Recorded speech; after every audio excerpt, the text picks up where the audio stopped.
Аллах Таала Elhamdülillah musulmanмын дегенге жашоону тартиптеп берди. Ошол тартипти дин дейт.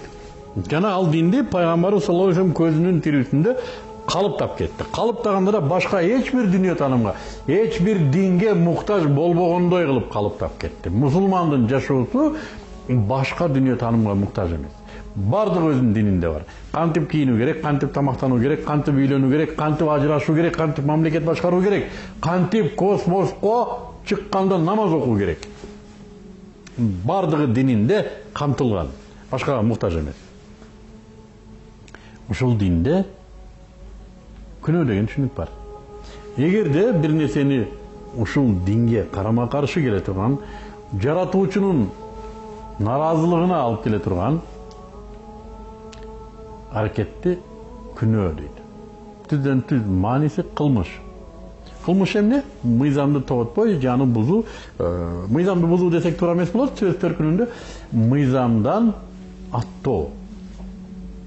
Мыйзамды көзгө илбөө, же болбосо анын талабына баш ийбей коюу ушу кылмыш деп аталат. Ислам мыйзамдарына баш ийбей коюу да кылмыш, күнөө.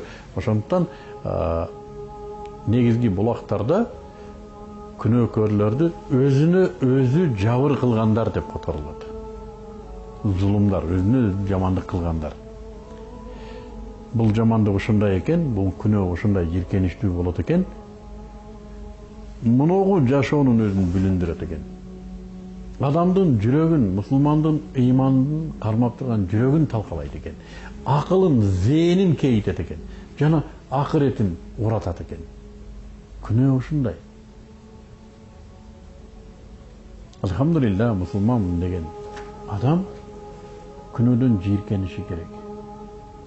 Бир хадисте келет, мааниси ушундай: эгерде күнөөнүн жытын адамдар билгенде 30-40 чакырым аралыктан өтмөк дейт. Ушундай сасыйт экен күнөө. Эгер жытын билгенибизде. Адамдардын күнөөсү кээде артында чыгындыдай кап-кап болуп жүрөт, желкесин басып дейт. Мына ушундай жиркеничтүү оор bir tartkılık жана түшкүндүк. Ар бир күнөө Аллахтын ар бир өкүмүн аткарбай коюу, аны көзгө илбей коюу, аны тоготпой коюу, мына ушул күнөө.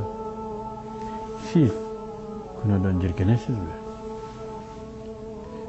Күнөөдөн жиркенесизби? Күнөөнүн оорлугун сезесизби? Күнөө кылуудан качасызбы? Ушул маселе, musulman.